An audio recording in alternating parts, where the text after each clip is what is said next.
पैसाले सबै कुरा किन्न सक्नुहुन्छ। भौतिक आरामका कुराहरू किन्न सक्नुहुन्छ, हरेक सुख सुविधाका कुराहरू किन्न सक्नुहुन्छ, तपाईँलाई मन परेका ती बजारका सबै सामानहरू किन्न सक्नुहुन्छ। तर पैसाले यस्तो कतिवटा कुराहरू चाहिँ कहिले किन्न सक्नुहुन्न। र तपाईँसँग जति धेरै पैसा भए पनि त्यो आउँदैन, त्यो चाहिँ अमूल्य हुन्छ, बहुमूल्य हुन्छ भनौँ है। अमूल्य मात्र नभएर त्यो चाहिँ बहुमूल्य हुन्छ, जुन चाहिँ पैसाले किन्दा आउँदैन हजुर। जस्तो कि तपाईँको आफ्नो लागि शान्ति, जस्तो कि तपाईँको आफ्नो लागि खुसी, के तपाईँ खुसी हुनुहुन्छ?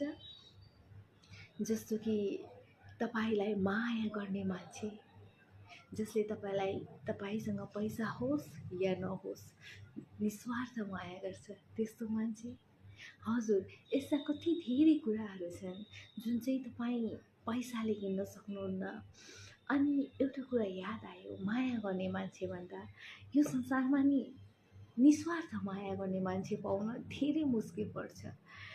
यदि तपाईँलाई कसैले धेरै माया गर्दैछ भने पनि सायद हुनसक्छ तपाईँसँग पैसा हुन्जेल मात्र। त्यसैले पैसाले सबै कुरा किन्न सकिँदैन हजुर।